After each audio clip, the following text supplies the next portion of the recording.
In the meantime, Fox News alert on the terror attack in Benghazi. 4 Americans killed that day. Christopher Stevens, our ambassador, dead as well. For the first time, members of Congress going on the record to say that CIA contractors testify there clearly were stand-down orders given in Benghazi when the distress calls went out. Now, what does that all mean? Senior correspondent Adam Housley back on this story as he has from the beginning. Why the confusion when these brave men speak at the hearings on the Hill? The spin appears to be in even before they're giving their own accounts, Adam.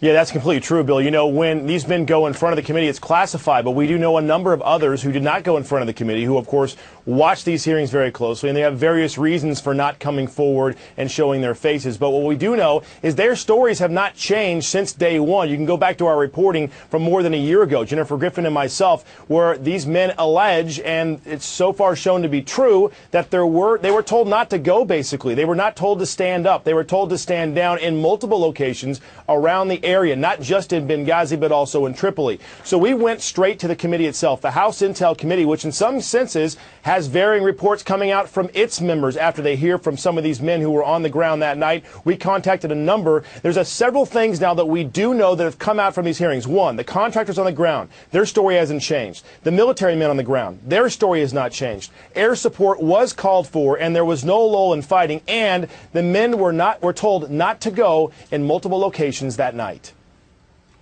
The whole issue about stand-down orders is not an issue. There clearly were stand-down orders given to people not only in Benghazi, but also in Tripoli and the State Department's counterterrorism team, the FES team, which is probably the worst of all.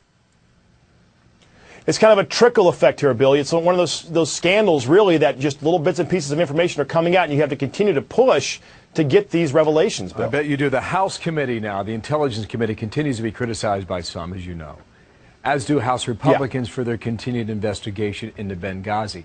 How are they handling that, or what can you say could be next year, Adam? Well, you know, a couple of things are happening. First of all, we have been told that the Senate is preparing to release its report on Benghazi. Chad Pergram, our producer on the Hill, has confirmed that. So we do expect to hear from the Senate and what they say happened that night. But, of course, the House has been able to get potentially more information. They've really been pushing this, of course, controlled by the Republicans. So they push what happened from the State Department's angle, what happened from the CIA angle, what happened from the administration angle. They're still waiting for tons of records that have not been released. Phone records, for example, that have not been given to them. It's been very difficult, but they say they're not giving up. We still have to ask more and more questions, and when they say these are phony scandals, it's like, well, put it to rest. Let the American people know what was going on there, why the response was what it was, and if it was just a bad mistake, just say it.